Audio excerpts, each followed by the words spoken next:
Welcome to St John's for our weekly update. Very exciting news today. The floor for the oratory went in this week. An absolutely wonderful work of art in wood. It contains at least 48 different varieties of Australian hardwood. It is a work of love and artisanship by Jack Barnes and his colleagues. We're incredibly grateful that this project is drawing to a close. The remaining piece of furniture for the oratory is the votive candle stand, and work has begun on the design for that stand now that we see the floor in place. The oratory has been a project in which we have honoured emergence. We took the font out and then observed the space and then allowed the space to tell us what it was to become. Initially there were many ideas as to what this space could be used for, but over time it helped us to see that it was going to be a place of prayer, a place where candles would be lit and people could have a quiet time for contemplation and reflection. And so over the years it's taken shape, and it looks like it's always been here, which is of course the aim when you're trying to create a cathedral. Last week I posed a couple of questions about vaccine policy and whether the Visioning Day should go ahead.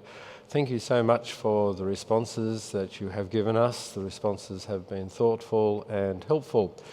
So to that end, it looks like the Visioning Day will be postponed. We'll make a final decision in the next couple of days, but it looks like the Visioning Day will be postponed, and we're beginning to think that maybe a time in Easter would be appropriate. Easter, the time of new life, and so as a community we can gather to reflect on what the Easter story is inviting us to do as we emerge from this phase of the COVID pandemic.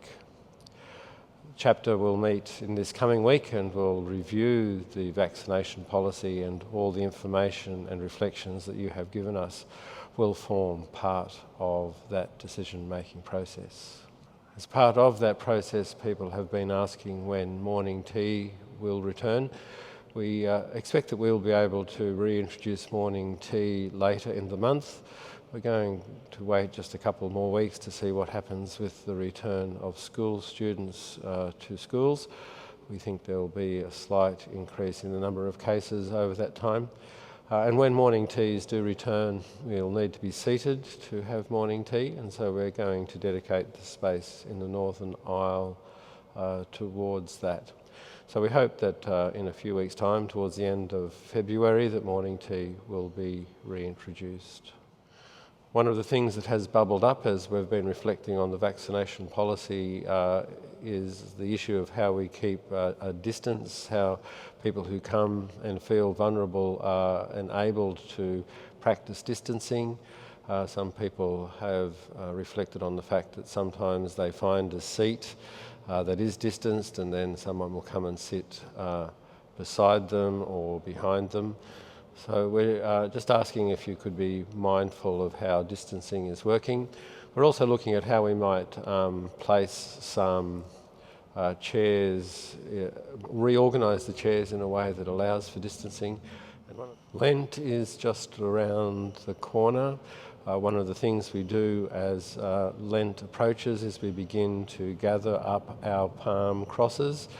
We gather up the palm crosses from last year, or the palm crosses that have been lying around or in our Bibles for a number of years, and on the Sunday before Lent, which this year is the last Sunday in February, we gather the palm crosses together, and at the end of worship we commit them to the fire, so they become the ashes for Ash Wednesday.